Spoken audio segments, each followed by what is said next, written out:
Assalamualaikum warahmatullahi wabarakatuh.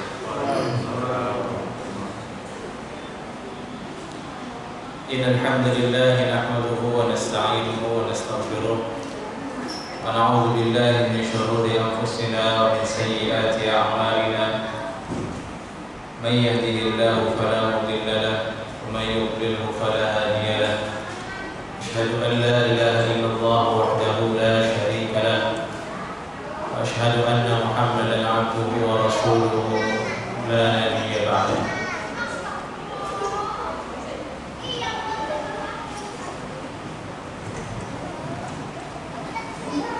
Di sore ini insyaallah taala kita akan membahas tema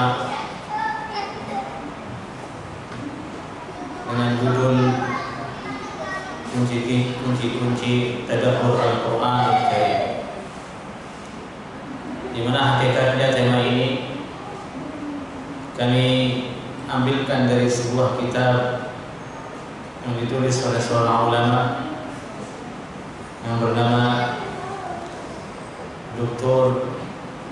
Khalid bin Abdul Karim Al-Lahi, yang dalam kitab bahasa Arabnya berjudul Mafatih Tadabbur Al-Quran Al-Karim, kunci-kunci untuk tadabbur Al-Quran Al-Karim wan najahi fil hayat, dan kunci-kunci keberhasilan dalam hidup ini. Tema tadabbur Al-Quran Al-Karim ini adalah satu tema yang penting dan sesuai dengan bulan yang tengah kita berada di dalamnya, di mana bulan ini ialah bulan Nuzulul Quran atau Syahrul Quran, bulan di mana Allah Subhanahu wa taala turunkan dulu di dalamnya Al-Quranul Karim. Allah berfirman, "Syahrul Ramadan alladzi unzila fihi al-Quran hudan lin-nas wa bayyinatin minal huda wal furqan." Bulan Ramadan ini dia adalah bulan diturunkan di dalamnya Al-Quranul Karim, di mana Al-Quran itu sendiri ialah petunjuk bagi seluruh manusia, penjelasan untuk seluruh manusia, wal furqan, dan sebagai pembeda untuk manusia, membedakan antara mana yang hak dan mana yang batil. Dan itu hakikat dari Al-Quran sesungguhnya, hakikat dari agama Allah Subhanahu wa ta'ala sesungguhnya. Dia adalah Al-Furqan, ini pembeda antara yang hak dengan yang batil. Dan dari situ kita pahami bahwasanya sangkaan dan dugaan orang-orang yang mengatakan semua sama, agama semua sama, semua pemahaman sama, tidak ada bedanya, adalah suatu pemikiran yang rancu, penuh dengan syubhat, penuh dengan keterombang-ambingan. Mereka tidak memiliki akar dari pemikiran tersebut. Adapun kita orang yang beriman sudah jelas, Al-Quran ialah Al-Furqan, membeda antara hak dan yang batil. Jamaah yang dimuliakan Allah Subhanahu wa ta'ala,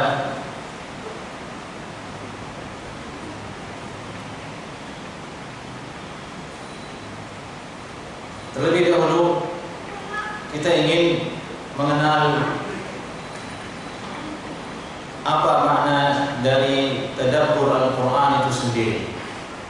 Karena hal ini sering kita dengarkan daripada penceramah, sering kita dengarkan omongan daripada dai agar kita mentadabburi Al-Quran.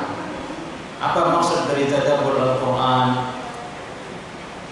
Qala Al-Maidani, ini seorang ulama, dalam kitabnya Qawaidut Tadabbur Al-Amthal li Kitabillah Azza wa Jalla, at-tadabbur huwa at-tafakkur.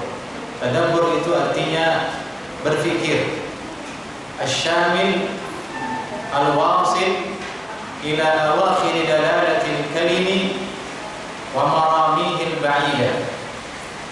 Berpikir di mana pikiran ini meliputi atau bisa sampai kepada ujung dari petunjuk ucapan tersebut. Dalam hal ini Al-Qur'anul Karim. Bagaimana seseorang mengerahkan fokus pikirannya supaya pikiran ini sampai kepada ujung yang diinginkan oleh petunjuk ayat tersebut. Wa maramihil ba'idah. Dan bagaimana supaya pikiran ini sampai kepada sasaran terjauh dari ayat tersebut. Itu arti tafakkur. Itu arti tadabbur Al-Qur'anul Karim. Sekali lagi, tadabbur artinya at-tafakkur syamil al-wasil ila awakhir dalalatil kalim wa maramihil ba'idah. Berusaha berpikir di mana pikiran ini meliputi suatu keadaan di mana bisa sampai kepada ujung daripada tujuan firman Allah Subhanahu wa taala tersebut dan sasaran terjauhnya apa dari firman Allah Subhanahu wa taala tersebut. Jadi dari sini kita memahami tadabbur itu berarti bukan sekedar membaca Al-Qur'anul Karim, bukan pula sekedar membaca terjemahnya, bukan pula sekedar membaca tafsirnya. Walaupun tafsir itu ialah wasilah untuk sampai kepada tadabbur itu sendiri, wasilah untuk kita sampai kepada apa maksud dari ayat tersebut.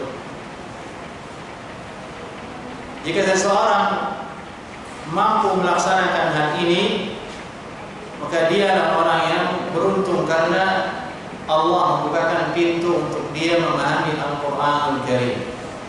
Karena tidak semua orang dibukakan pintu hatinya oleh Allah Subhanahu wa taala untuk mampu menyelami makna dari firman-firman Allah Subhanahu wa taala tersebut.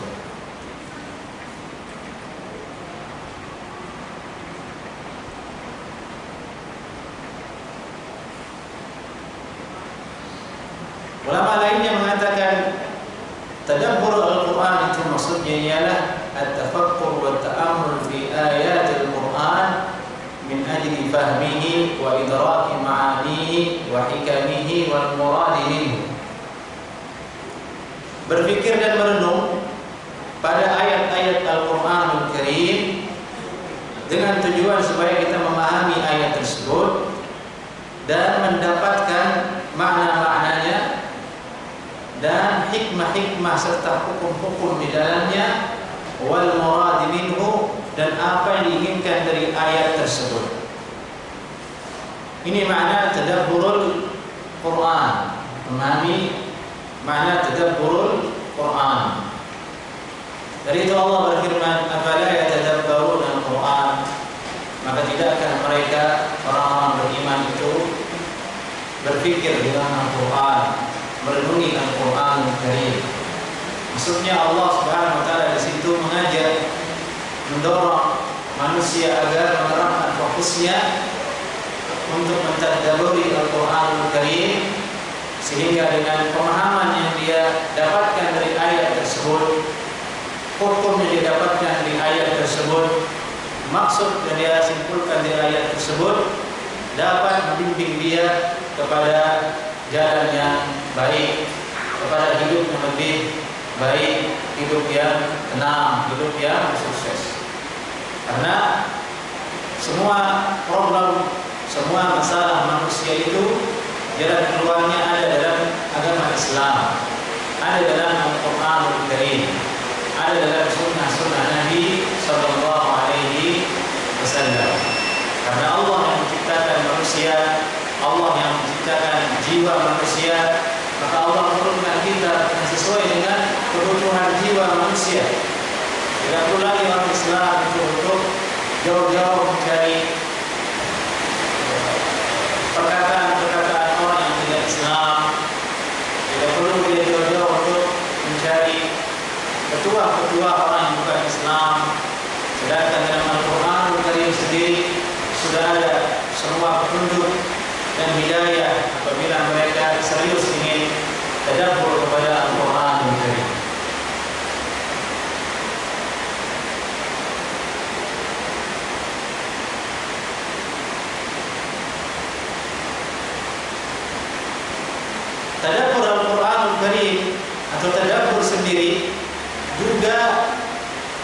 sebagian ulama maksudnya ialah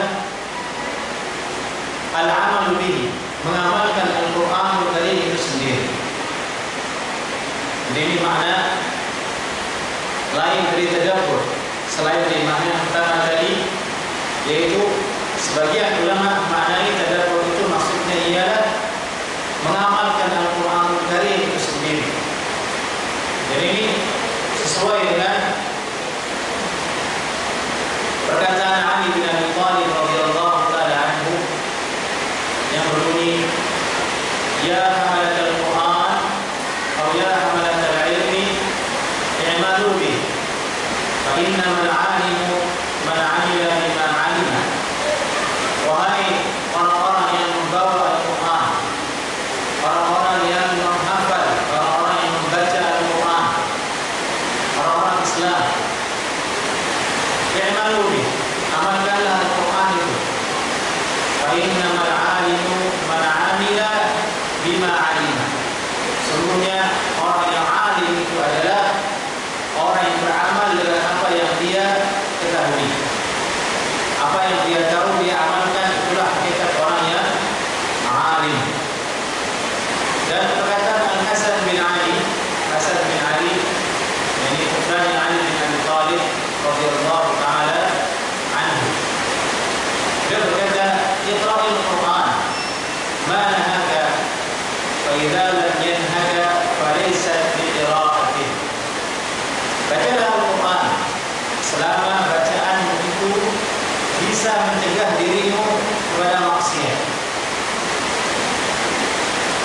Fa idza lam yanhaka, dan apabila bacaanmu itu tidak bisa mencegah dirimu dari maksiat, artinya kamu tidak amalkan apa yang kamu baca, kamu langgar apa yang kamu baca setelah kamu pahami maknanya, falaysat biqira'ah, maka itu bukan membaca Al-Qur'anul Karim. Di sini beliau memaknakan tadabbur, membaca Al-Qur'an dengan mengamalkan Al-Qur'anul Karim itu sendiri. Berkata Al-Hasan Al-Basri, dia adalah ulama tabi'in yang paling tersohor namanya, wa ma tadabbur ayatihi illa bi'tiba'ihi, dan tidaklah dikatakan mentadabburi ayat-ayat Al-Qur'anul Karim kecuali dengan mengikutinya, kecuali dengan mengamalkannya. Ini makna lain dari tadabbur yang pertama, yaitu al-amalu bihi, mengamalkan Al-Qur'anul Karim itu sendiri. Maka di sisi lain sangat tercela perbuatan sebagian orang. Dia berusaha untuk memikirkan, merenungi Al-Quran, tapi tujuannya bukan untuk mengamalkan Al-Quran, tapi justru untuk menyelewengkan maksud dari Al-Quranul Karim. Dan ini perbuatan orang-orang liberal, orang-orang yang plural, orang-orang yang anti dengan Islam. Dia beragama Islam, dia berusaha untuk tadabbur, menta'ammul Al-Quran, tapi bukannya untuk membela Al-Quran, tapi berusaha untuk menyelewengkan maksud dari syariat Islam dengan ayat-ayat Al-Quran dari itu sendiri. Na'udzubillah min dzalik.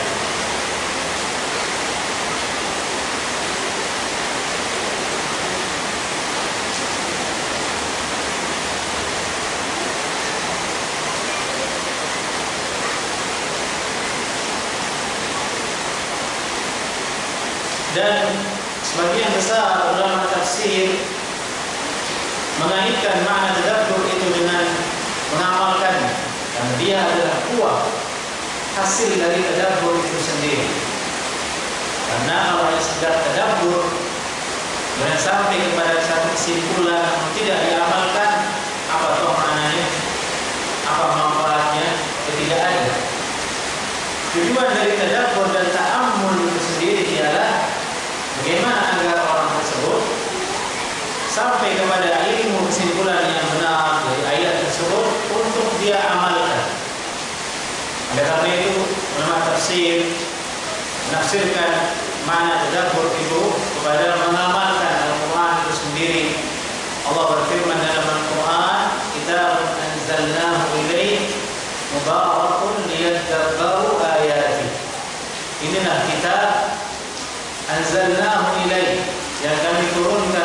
dia kitab ini kepada engkau wahai Nabi Muhammad sallallahu alaihi wasallam, liyadabbaru ayatihi, agar kalian semua memikirkan, merenungkan, mengamalkan ayat-ayatnya. Ulama tafsir maksudnya liyadabbaru di sini agar kalian mengamalkan isi-isi. Ini persoalan pertama yang paling penting, yaitu makna tadabbur Al-Qur'anul Karim. Yang kedua, di situ ada pemahaman yang keliru dari tentang makna tadabbur itu sendiri. Pemahaman keliru itu ialah ada anggapan bahwasanya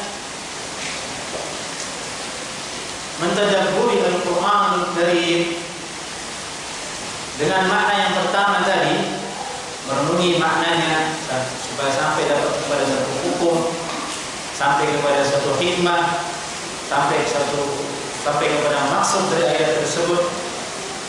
Mereka menganggap bahwasanya hal itu sangat sulit sekali. Anggapan ini betul merata. Ini terjadi di bangsa Arab yang mereka adalah orang-orang yang berbahasa dengan bahasa Al-Quran sendiri. Tersebar keyakinan bahwasanya memahami Al-Quran itu tidak mudah, memahami Al-Quran itu sulit. Dan ini dianggap oleh penulis kitab, oleh para ulama, sebagai satu bentuk kesalahan yang perlu diluruskan. Karena i'tiqad, keyakinan ini bisa menjauhkan seseorang dari untuk belajar, menjauhkan orang untuk berusaha memikirkan ayat-ayat Allah Subhanahu wa ta'ala. Layaknya kita berkata kepada anak-anak kita, matematika itu sulit. Belum belajar kita sudah tanamkan dia sulit. Atau bahasa Inggris itu sulit, nah. Belum belajar sudah dibilang sulit. Apa yang terjadi kira-kira? Anak sudah prestasi duluan. Bagaimanapun dijelaskan sama gurunya, kata Abi itu sulit. Ya sudah. Nilainya jelek pun dia bilang, ya kan sulit kata bapak saya. Ya sudah. Ini bahaya. Salah berbicara, salah menanamkan sugesti dalam hal positif kepada anak, pada diri kita sendiri, bahkan menjadi masalah besar dalam hidup kita. Coba saja Anda memiliki suatu progres, proyek, usaha, apapun, tapi Anda selalu berpikir, ini sulit, ini tidak mungkin. Jelas Anda hanya akan tidur di rumah, tidak mau berjuang, dibuat hanya sekedar sugesti. Itulah bahayanya. Jadi itu diluruskan oleh ulama, mengatakan atau meyakini bahwasanya memahami Al-Quran itu sulit, perlu dirubah, perlu diluruskan. Hal ini bukanlah hal yang benar. Dapat menjerumuskan seseorang kepada malas untuk mentadabburi Al-Quran Karim.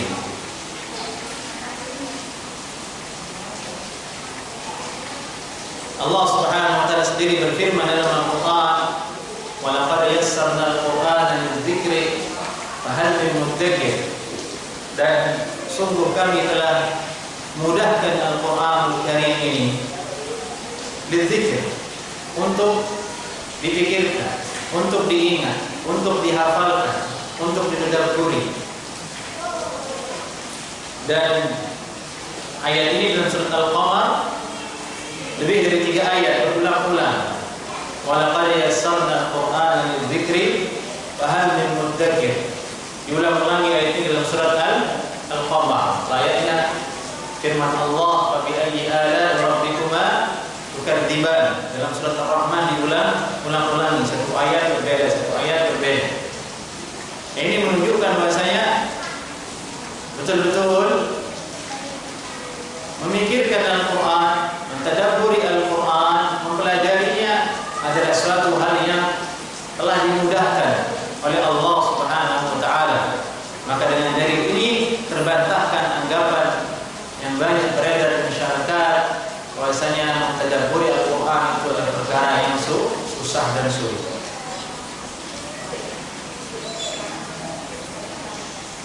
Qala Ibnu Hubairah, berkata ulama Ibnu Hubairah, wa min makaidi syaitan tamthiluhu ibadallahi min tadabburi Al-Quran.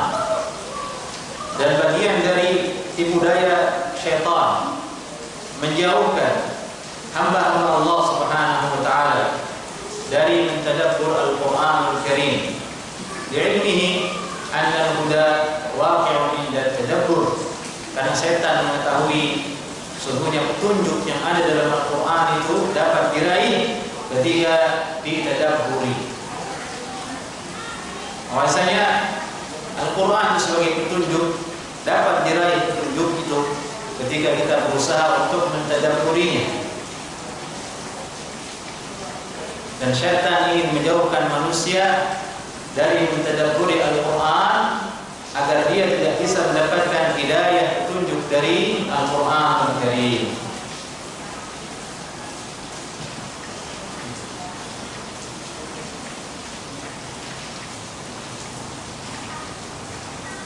Bahkan sampai ada di antara mereka terbersih dalam dirinya ucapan ana la atakallam fil Qur'an tawarrukan. Saya tidak akan bicara tentang Al-Quran karena demi sikap wara, takut salah, takut keliru menyimpulkan. Ini sudah lebih dahulu dibelenggu oleh rasa takut untuk mentadabburi Al-Quran Al-Karim. Padahal pintu dari tadabbur itu sendiri tidak lain adalah mencoba untuk belajar dan mencoba untuk meraih pemahaman dari ayat-ayat Allah Subhanahu wa taala.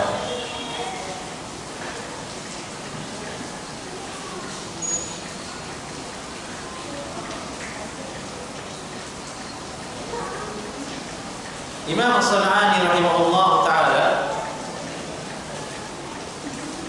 beliau mengingkari orang-orang yang selalu berbelit-belit dalam masalah tadabbur Al-Quran, sehingga mereka mensyaratkan syarat-syarat yang sangat berat, sehingga barulah seseorang layak untuk masuk ke level tadabbur Al-Quran.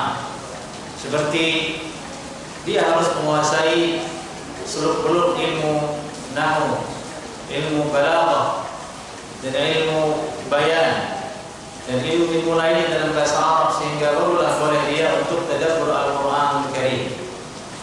Beliau ingkari hal ini. Tadi pengingkaran ini berlaku untuk orang-orang yang ada di bangsa Arab saja. Karena orang Arab sendiri tanpa belajar ilmu nahwu yang detail pun dia paham. Dia paham ayat Al-Quranul Karim. Dari itu Abu Jahal itu mengerti ayat. Kalau tidak mengerti ayat, dia tidak akan ingkari dakwah Nabi Muhammad sallallahu alaihi wasallam. Dari itu ketika Rasulullah mendakwahkan la ilaha illallah, mereka mengatakan aja'al al-alihata ilahan wahida inna hadza la syai'un ujab. Apakah Nabi Muhammad sallallahu alaihi wasallam ini ingin menjadikan sesembahan itu hanya satu saja? Ini suatu perkara yang sangat mengherankan. Artinya dia paham dakwah Nabi Muhammad SAW. Dia paham firman Allah yang memerintahkan ibadah hanya untuk kepada Allah Subhanahu Wa Taala. Dari kepahaman itulah dia mengingkarinya. Tentu orang yang mengingkari adalah orang yang paham, orang yang mengerti. Orang bukan orang yang tidak mengerti. Orang yang tidak mengerti buat apa dia mengingkari? Adapun kita orang Indonesia yang kita memang terlahir dengan bahasa yang bukan Arab, bukan dengan bahasa turunnya Al-Quran, kita dengan bahasa Indonesia, maka perkataan yang As-San'ani ini tidak berlaku. Kita orang Indonesia untuk sampai kepada memahami ayat Al-Quran, untuk sampai kepada tadabbur, maka wajib harus dia menyelami ilmu bahasa Arab terlebih dahulu. dia harus mengerti susunan bahasa Arab seperti nahwu dan sharafnya. Dia harus mengerti bagaimana ilmu balaghah yang menjelaskan seluk-beluk makna dari suatu ungkapan yang ada dalam bahasa Arab. Dia harus mengerti ilmu bayan yang ada dalam disiplin ilmu bahasa Arab sehingga dia bisa sampai kepada makna dari firman Allah Subhanahu wa taala. Kebutaan seseorang dengan bahasa Arab, dengan bahasa turunnya Al-Qur'an, otomatis akan menjadikan dia buta untuk mentadabburi Al-Qur'anul Karim. Oleh karena itu ulama menganjurkan, mendorong orang untuk berbahasa Arab. Tujuannya tidak lain adalah agar dia bisa memahami maksud dari firman Allah Subhanahu wa taala, agar dia bisa memahami maksud dari sabda Nabi Muhammad sallallahu alaihi wasallam. Kita orang Indonesia tidak cukup dengan terjemah. Tidak cukup dengan terjemah tafsir Ibnu Katsir terjemah, tidak cukup. Berbeda orang yang membaca dengan terjemah dengan orang yang memahami seluk-beluk bahasa Arab. Terjemah itu kan prosesnya banyak. Pertama, memilih kitab yang akan untuk diterjemah. Itu saja sudah masalah. Kalau kitab yang dijadikan sebagai acuan sumber untuk terjemah itu adalah kitab yang salah, cetakan yang salah, banyak yang keliru di situ, banyak halaman yang hilang, otomatis terjemahannya akan banyak berkurang. Di proses ini sudah banyak masalah. Proses yang kedua ialah proses orang Indonesia menerjemahnya. Dilihat kemampuannya. Belum tentu dia orang yang mumpuni untuk menerjemah perkataan kata ulama, perkataan Nabi, maksud dari firman Allah, penjelasan ulama. Kalaupun dia paham, karena dia bisa lupa ketika menerjemah, dia ngantuk, salah dia menerjemah. Ini sudah masalah, sudah dua lapis masalah. Pertama tadi adalah memilih kitab yang dia gunakan untuk sebagai rujukan diterjemah. Kedua, hasil dia menerjemah, dan itu menyebar ke tangan-tangan kaum muslimin. Taruh di masjid, dibaca oleh orang, tanpa orang ini kembali kepada ulama, tanpa orang ini kembali kepada ustaz untuk menanyakan, mencocokkan pemahamannya dari apa yang dia baca. Dan ini salah satu penyebab terjadinya banyak masalah di bawah. Berdebat sesama awam, A, B, C, D, total debat. Modalnya apa? Terjemah. Mereka tidak pernah rujuk kepada ulama. Dan Allah sudah berfirman, wa in tanaza'tum fi syai' farudduhu ila Allah wa Rasul in kuntum tu'minuna billahi wal yawmil akhir. Bila kalian berseteru dalam satu urusan, dalam sesuatu, maka kembalikanlah dia kepada Al-Quran dan Sunnah Nabi. Itu maksudnya ulama. Allah berfirman dalam Al-Quran, "Fas'alu ahla dzikri in kuntum la ta'lamun." Bertanyalah kalian kepada ahlu dzikr, itu ulama, jika kalian tidak mengetahui. Baik. Dari itu, kita ulangi lagi. Imam As-San'ani punya statement, pendapat bahwasanya orang itu tidak harus mengerti nahwu, tidak harus mengerti bahasa Arab untuk sampai kepada tadabbur. Ini berlaku untuk orang Arab yang dia adalah imam bahasanya, lahir di tanah Arab, berbahasa dengan bahasa Arab. Jadi tidak perlu lagi untuk pelajari ilmu nahwu dan sebagainya. Sudah dia dengarkan Al-Quran, sudah paham maknanya. Ada pun orang Indonesia kita tidak berlaku. Yang ingin tadabbur, maka kita mesti datang kepada ulama, belajar, menanyakan makna dan maksud dari ayat tersebut.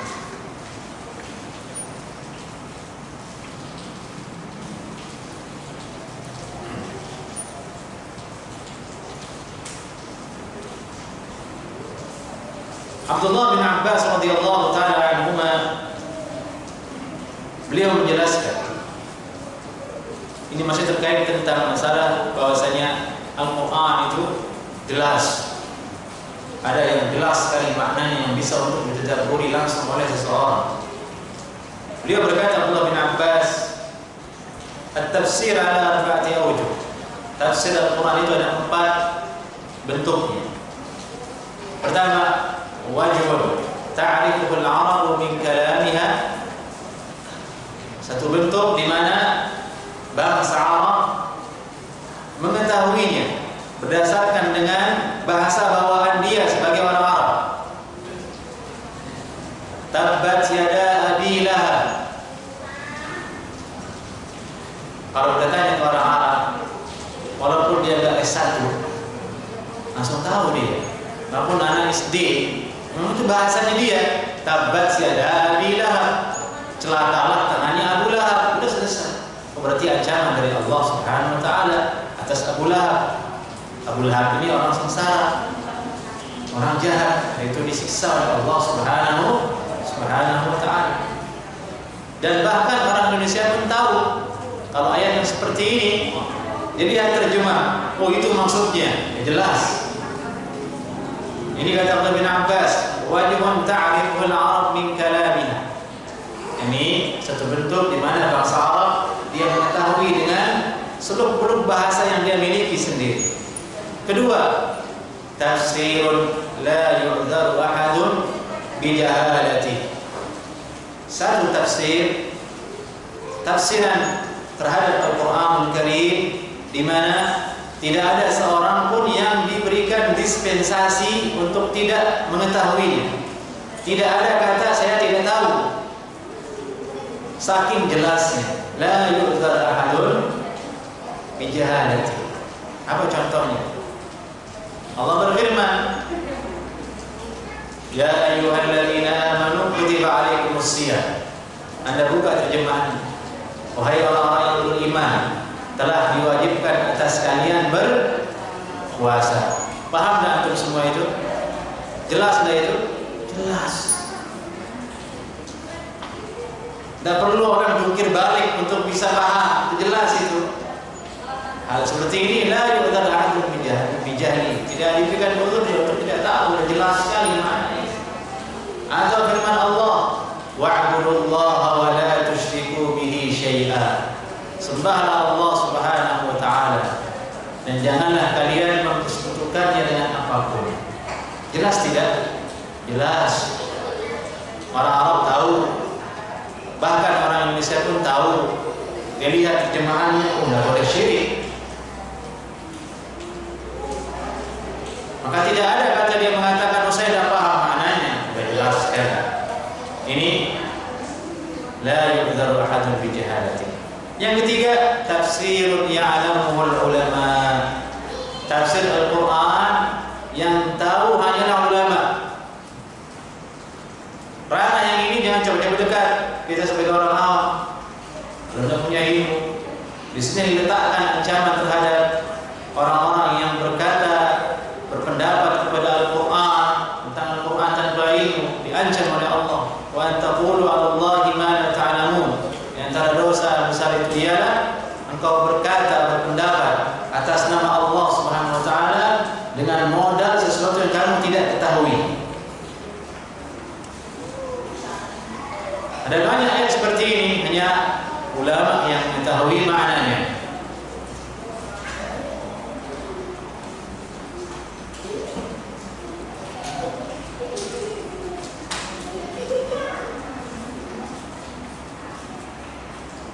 Apa contohnya dalam Al-Quran?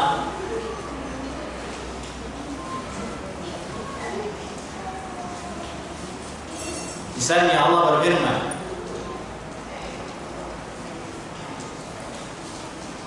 ya ayyuhalladzina amanu la ta'kulur riba adha'afan mudha'af.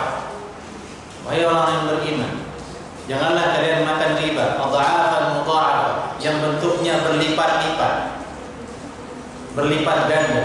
Kalimat adha'afan mudha'af dengan larangan jangan makan. Nah, ini ulama yang tahu maksudnya. Kalau dibaca secara harfiah, yang dilarang itu ialah memakan riba yang bentuknya berlipat-lipat. Kalau yang sedikit tidak apa-apa. Nah, supaya tidak terselewengkan maknanya disuruh rujuk kepada ulama. Ini hanya ulama yang tahu. Tanyakan kepada ulama.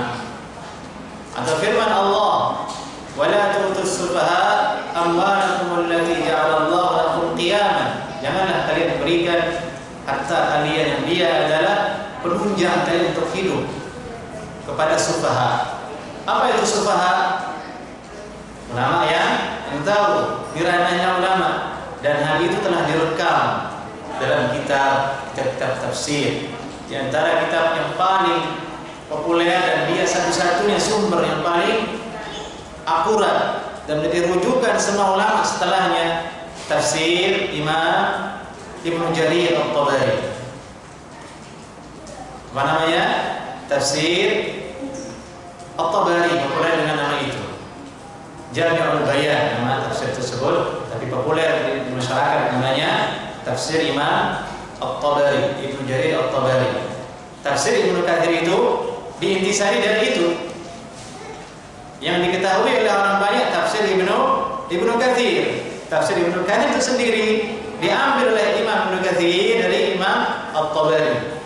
Apa yang ada di At-Tabari tidak keluar di Ibnu Katsir ini. Atau apa yang ada di Ibnu Katsir tidak keluar di Ibnu Jarir tersebut.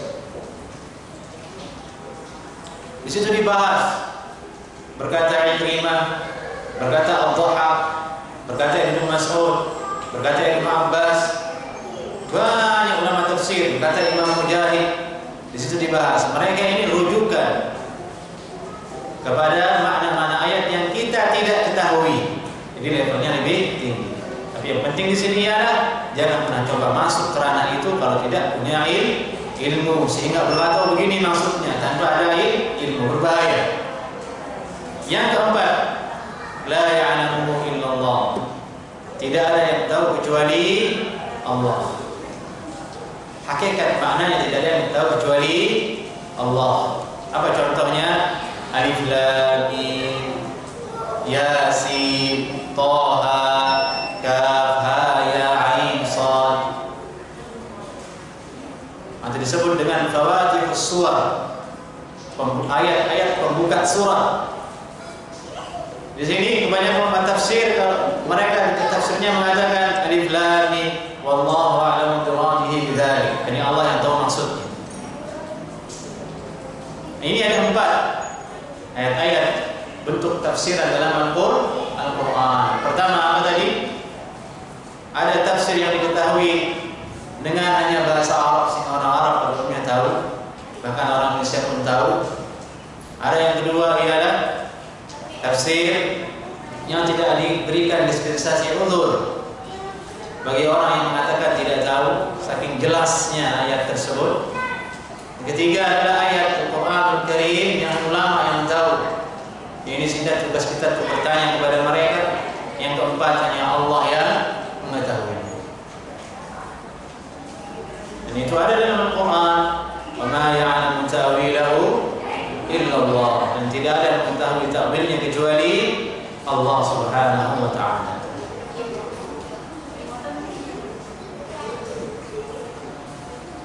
Apa contohnya selain Alif Lam Mim? Contohnya misalnya tongkat Nabi Sulaiman, tongkat Nabi Musa alaihissalam. Kita sekarang tidak tahu karena Allah tidak sebutkan jenis kayunya, kayu apa.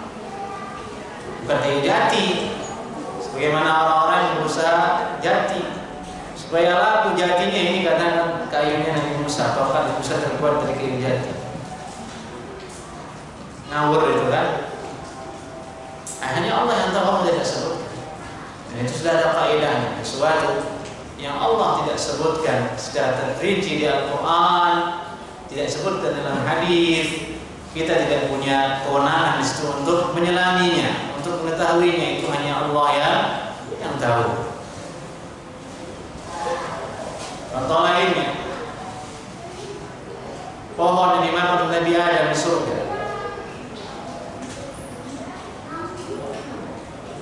Wala taqraba hadhihi asy-syajarah. Wahai Adam dan istrinya, jangan kalian berdua dekati pohon ini. Pohon apa itu? Hanya Allah yang tahu. Tidak disebutkan dalam hadis yang sahih itu pohon apa. Tidak disebutkan dalam ayat secara jelas itu pohon apa. Intinya pohon. Detailnya wallahu a'lam. Ini maksud dari tidak ada yang tahu kecuali Allah. Masuk di dalamnya hari kiamat. Kapan hari kiamat? Banyak disebutkan dalam Quran. Ata amrullahi fala tasta'jiluh. Dalam surat An-Nahl telah datang perintah Allah, amrullah itu kiamat. Fala tasta'jiluh. Jangan kalian menuntut untuk disegerakan kiamat. Yang penting nanti terjadi. Kapannya? Wallahu a'lam. Allah yang tahu tafsirnya. Seperti itu. Dalam hal ini kadang banyak orang justru tenggelam di situ. Dia menggali hal-hal yang semestinya dia tidak perlu untuk tahu. Karena Allah sendiri tidak menjelaskan di dalam Al-Qur'anul Karim.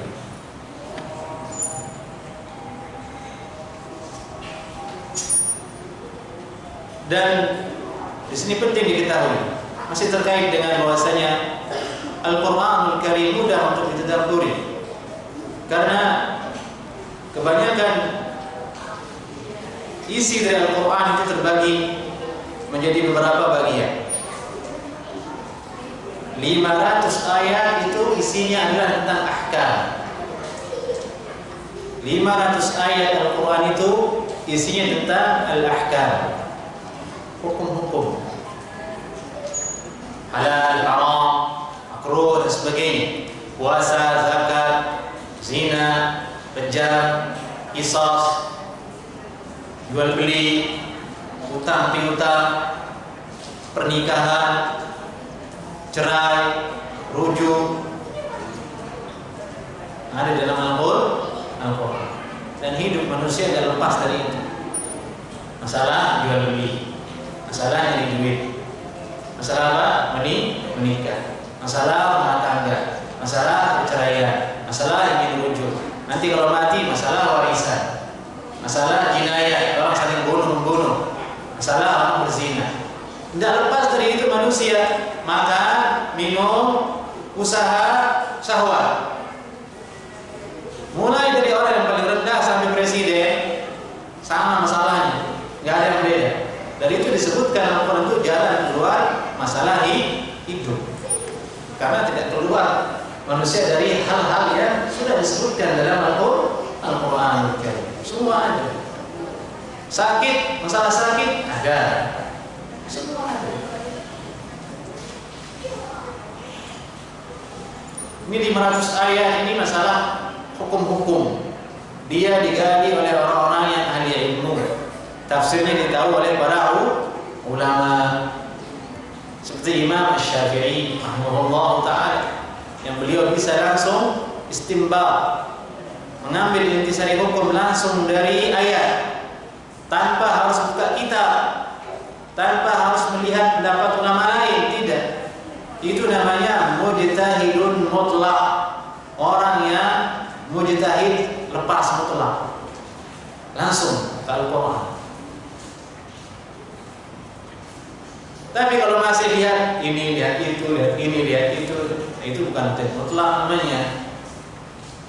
Ngikut. Mujtahid tapi bukan mutlak. Dari itu hati-hati berkata jamaah tentang hukum mengatakan langsung kepada Al-Quran. Tidak bisa orang awam. Kita antum itu levelnya nanya ulama, bukan langsung kepada Al-Quran. Nanti Anda salah paham, salah terjemah, salah mengartikan maksud firman Allah Subhanahu wa ta'ala.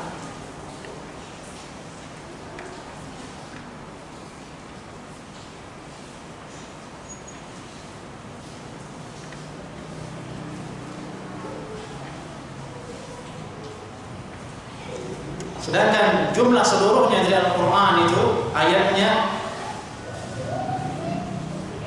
6.236. 6.236 kurang 500. Berapa sisanya? Dikurangi 500. Ya sekitar 5.000-an sekian. 5.000-an sekian itu isinya apa? Isinya di sana tentang tauhid, tentang kisah-kisah Nabi, kisah-kisah orang terdahulu, isinya tentang nasihat, isinya tentang hari kiamat, yang semuanya adalah bisa kita daburi, bisa direnungi, sehingga kita bisa menghasilkan ilmu dan bisa berpegang kepadanya. Nah, itulah ranah kita sebagai seorang muslim. Ayat-ayat yang tidak terkait tadi tentang hukum, tidak terkait dengan hal-hal yang jelimet dalam ayat-ayat untuk kita tadabburi, kita sebagai orang Indonesia.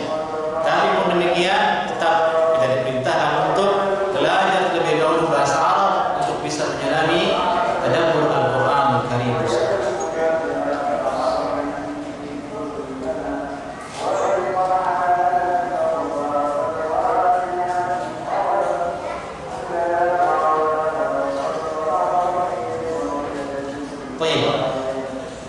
Masalah berikutnya di sini adalah tanda-tanda berhasilnya tadabbur itu pada diri seseorang. Tanda-tanda keberhasilan tadabbur itu pada diri seseorang. Allah Subhanahu wa taala telah menjelaskan dalam banyak ayat bagaimana tanda-tanda orang yang berhasil mentadabburi Al-Qur'an. Yang pertama itu ialah menangis.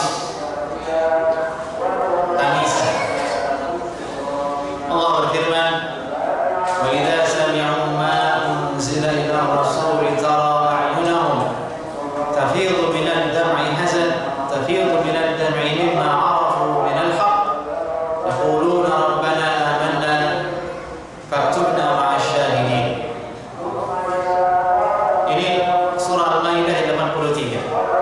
Allah berfirman, dan apabila mereka orang-orang beriman itu mendengar apa yang telah diturunkan kepada Rasul Muhammad sallallahu alaihi wasallam itu Al-Qur'an, tara a'yunahum tafidhu min ad-dam'i, kalian melihat mata-mata mereka itu penuh dengan air mata, berlinang air mata, mimma 'arafu min al-haq, dengan sebab kebenaran yang mereka ketahui dari ayat tersebut. Ini firman Allah dalam surah Al-Maidah 83, bahwa di antara petunjuk atau tanda orang itu sampai kepada tadabbur, dia menangis, berlinang air mata. Dengan apa? Mimma 'arafu, dengan sebab pengetahuan yang didapatkan dari ayat tersebut. Jadi bukan sekedar menangis karena senang mendengar bacaan imam. Karena sebagian orang ada yang menangis, tapi dia tidak tahu makna yang dibaca sama imam. Walaupun imam itu membaca tentang nikmat Allah dalam Al-Quran, tapi karena mungkin dia terbawa oleh emosi sebelum masuk ke dalam sholat, mungkin sebelum sholat dia tengkar sama istrinya, sebelum sholat dia tengkar sama tetangganya, sebelum sholat dia banyak urusan yang belum diselesaikan, masuk ke dalam sholat masih sedih dia. Allah Akbar. Kalau imam ini merdu suaranya, bisa nangis dia orang, nangis dia. Padahal dibaca sama imam apa? Jannatun tajri min tahtiha al-anhar, surga yang mengalir di bawahnya sungai-sungai. Apa yang perlu ditangisi? Harusnya kan bahagia. Berdoa bilang amin. Tapi dia menangis, tidak mengerti apa yang dibaca oleh imam. Di situ kita ketahui sebab menangisnya itu adalah emosionalnya dia, bukan karena pemahaman dia. Ini perlu dibedakan. Tanda orang tadabbur itu dia menangis,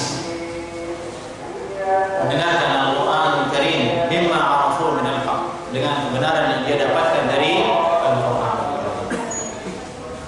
Dan ini jemaah, sampai meninggal dunia pun, kalau kita tidak belajar bahasa Arab, tidak belajar tafsir, tidak akan sampai ke level yang ada di ayat ini, menangis dengan sebab mengetahui hak yang ada di dalam Al-Quran. Dari itu belajar, hadiri majlis ilmu, majlis di dalamnya tadabbur Al-Quran, mengingatkan diri kita kepada ayat Allah Subhanahu wa taala. Allah juga berfirman,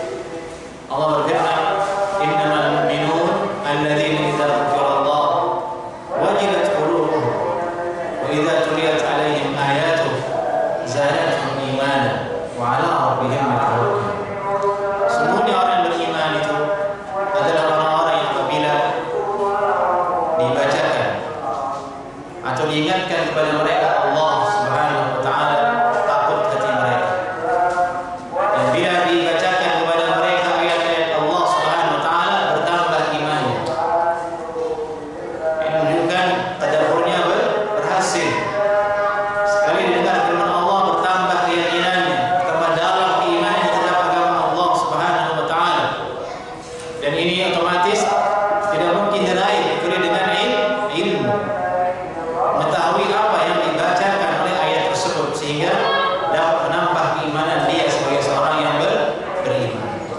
Nah, ini bertambahnya iman ketika dibacakan ayat Al-Quran pada dirinya merupakan keberhasilan orang untuk tadabbur Al-Quran.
Disebutkan oleh penulis kitab Hubbul Quran, mencintai Al-Quran.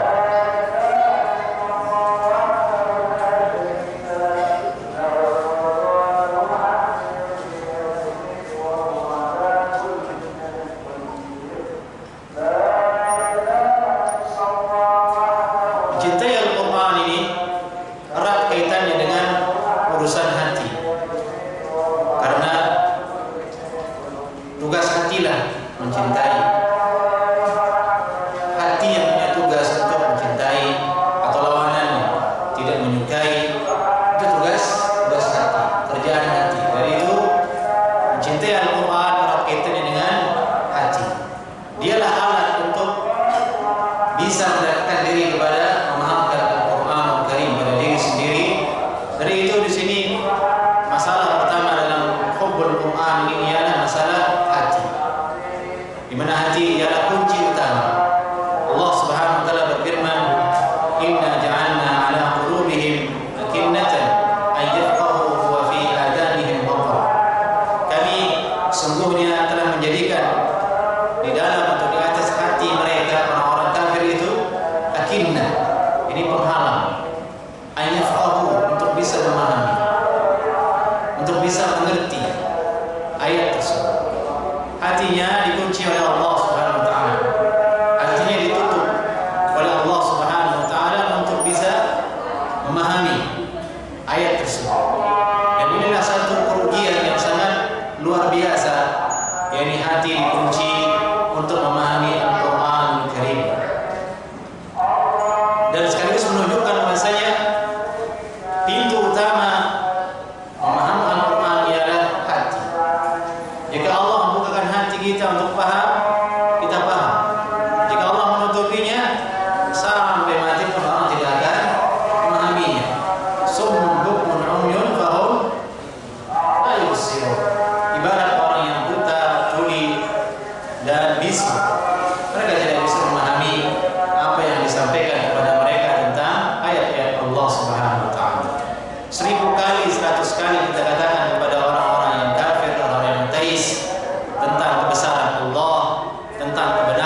Inilah mereka memiliki hati, yaqiluna biha. Dengan hati itu dia berpikir, yaqiluna biha. Di sini Al-Quran mensifati hati itu berakal. Oleh karena itu ulama mengatakan, ulama Ahlussunnah, akal itu di hati, bukan di sini.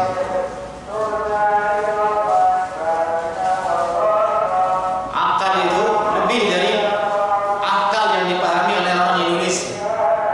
Al-Quran menyebutkan fatakuna lahum qulubun yaqiluna biha, sehingga dengan mereka mengelilingi bumi ini, melihat bumi ini, memikirkan keadaan ciptaan Allah ini, dia memiliki hati. Dengan hati itu dia yakin, berakal, memahami, tadabburi, terbuka untuk menerima kebenaran dari Allah Subhanahu wa Ta'ala. Kadang-kadang orang secara akal dia paham ayat Al-Quran, dia paham konsep tauhid, tapi hatinya tidak memahami itu. Seperti orang kufar Quraisy. Kufar Quraisy itu tahu berhala yang dia sembah di depan Ka'bah itu buatan mereka sendiri, tidak bisa memberikan manfaat dan mudarat kepada mereka, tapi dia ibadati. Akal mereka tahu itu batil, tapi hati mereka tidak, tertutup hatinya untuk memahami. Anda tanya orang-orang di luar Islam apa yang mereka sembah, dia tahu itu sesuatu yang batil, patung. Jadi dia sendiri yang buat, iya kan? Secara akalnya iya dia pahami, hatinya tidak. Jadi itu penting kita jaga hati. Hati ini adalah tempat berpikir sesungguhnya. Qulubun yaqiluna biha. Dia memiliki hati, dengan hati itu dia berpikir sehingga bisa memahami dan bisa mengerti dan mengamalkan apa yang dia pahami. Aw adhanun yasma'una biha, atau mereka memiliki telinga, di mana telinga ini fungsinya adalah untuk mendengarkan ayat-ayat Allah Subhanahu wa Ta'ala. Fa innaha la ta'mal absar walakin ta'mal qulubul lati fis sudur.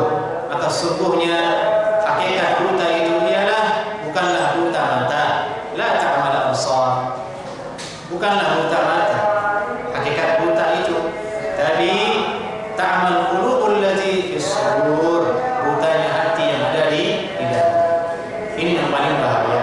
Jadi itu orang buta ada yang jadi ulama, orang buta hafal Al-Quran, orang buta dia alim, dia saleh.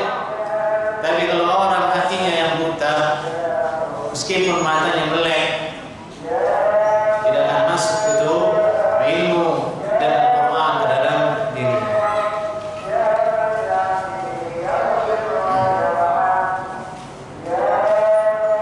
Kemudian masalah berikutnya di sini adalah yang perlu kita ingat, hati ini karena dia terkait dengan masalah mencintai Al-Quranul Karim, dia betul-betul di bawah kekuasaan Allah Subhanahu wa Ta'ala saja.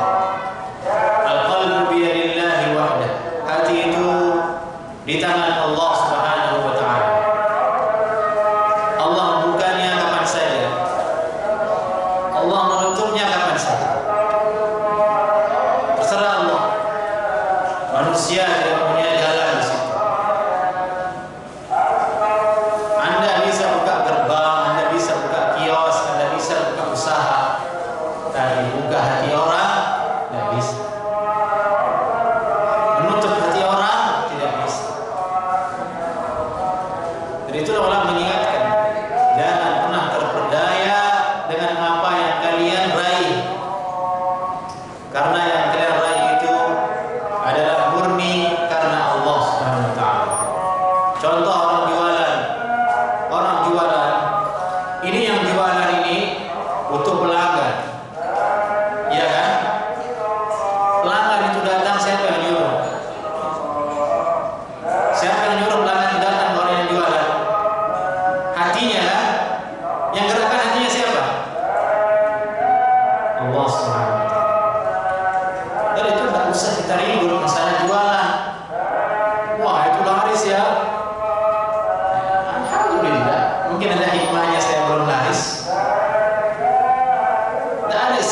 persaingan yang menjurus kepada kebatilan. Kalau orang mengenal hal ini, kalau orang mengerti hal ini, hatta walaupun sekolah, perlu orang bisa. Bahwa sekolah itu banyak ya ininya, yang ini kurang. Siapa yang gerakkan dia ke situ? Allah. Di samping itu kita paham, kalau kita ingin mencari solusi jalan keluar siapa? Allah Subhanahu wa Ta'ala. Ya Allah, bukakanlah pintu hati orang-orang ini supaya dagangan saya laris. Begitu. Ya Allah, bukakanlah pintu hati istri saya supaya diberikan saya izin. Misalnya, ke Allah kita minta, bukan ke hal-hal yang lain. Inilah yang harus kita pahami nomor satu, dan dia adalah solusi Anda bahagia. Al-qalbu biyadillah, hati itu di tangan Allah SWT. Sedunia orang menghasut untuk membenci kita, kalau Allah tidak buka hatinya, tidak akan berhasil. Al-qalbu biyadillah, hati itu di tangan Allah. Allah berfirman dalam Al-Quran, wa'alamu anna Allah yahulu bainal mar'i wa qalbih, dan ketahuilah wahai manusia, sungguhnya Allah Subhanahu wa Ta'ala ada di antara hati manusia, yang menghalangi hati manusia. Yahulu bainal mar'i wa qalbih, antara diri dan hatinya manusia itu ada Allah Subhanahu wa Ta'ala yang menentukannya. Ma tasyaa'una illa an yasha' Allah. Tidak ada yang kalian kehendaki kecuali yang dikehendaki oleh Allah Subhanahu wa Ta'ala. Maka dari itu kita minta kepada Allah Subhanahu wa Ta'ala supaya Allah buka hati kita untuk bisa memahami Al-Quran, untuk bisa cenderung kepada Al-Quran.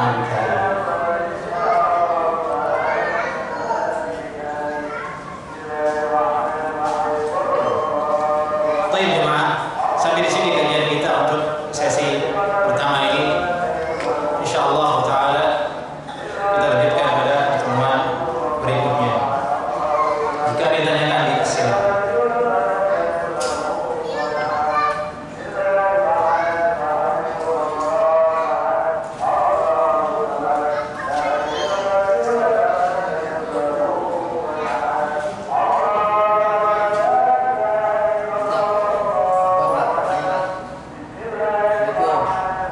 Salam. Kalau kita sekarang bulan Ramadan Pak, di masing-masing sekolah punya untuk mengetahui Al-Quran. Dan itu juga secara teratur. Sebentar itu ada nih. Selama bulan Ramadan ini, masing-masing kita bersama mencari target untuk bisa menghafal Al-Quran sekali, 2 kali, atau 3 kali. Nah, itu kalau lebih baik gimana? Imam menghafal Al-Quran tapi bacanya tidak tadabbur, tapi hanya mencari target aja gimana? Yang lebih afdol gitu. Barakallah. Yang paling afdal ialah menentukan target, bukan tadabbur. Karena dia bulan Al-Quran Ramadan, kita disunnahkan untuk memperbanyak di situ membaca Al-Quran. Oleh itu salafus saleh dulu menyibukkan diri dengan Al-Quran. Utsman bin Affan radhiyallahu taala anhu dikisahkan khatam 30 juz satu malam. Beberapa sahabat juga ada yang seperti itu. Imam Syafi'i rahimahullah taala khatam 60 kali dalam satu bulan. Ada yang khatam 10 kali. Wah, ada banyak cerita di situ. Intinya yang dikejar adalah jumlah banyak membaca Al-Qur'anul Karim. Dan itulah kemudian salat tarawih itu disunnahkan dengan bacaan yang panjang supaya banyak ayat yang dibaca. Itu yang paling afdal. Adapun tadabbur nanti ada waktunya.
hukumnya, boleh hukumnya.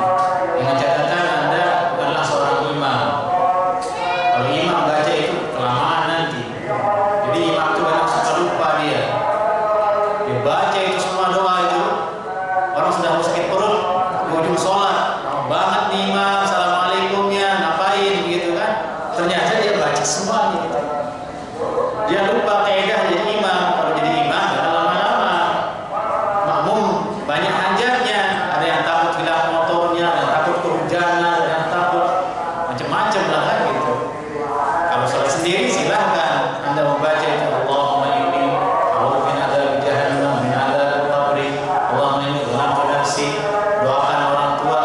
Disebutkan di hadis di situ, wal yad'u ma syaa. Dan silahkan dia memilih doa yang dia inginkan. Kalau sudah selesai doa maksud, dia baca dengan doa yang dia inginkan, ya silahkan dibaca. Tapi apakah dengan bahasa Arab atau bahasa Indonesia, ya ini lain lagi masalahnya fikih. Mazhab Syafi'i mengatakan kalau doa itu bukan doa maksud dari Nabi SAW, dia adalah doa buatan dirinya sendiri, tidak boleh dibaca dalam sholat dengan bahasa Indonesia. Kita tasyahud, sudah selesai doa semuanya maksud. Dia punya hajat. Ya Allah, berikanlah saya ini dan ini dan ini dan itu. Dengan bahasa Indonesia batal sholat. Terhitung berbicara. Kata ulama mazhab Syafi'i. Sebagian ulama mengatakan boleh hukumnya. Sebagian ulama mengatakan boleh hukumnya. Allah Maha mengetahui doa, Allah Maha mengetahui bahasa, Allah Maha mengerti ucapan hamba-Nya. Yang ikhtiar, yang berhati-hati ialah ya jangan dengan bahasa Indonesia. Barakallahu fiik. Itu sedikit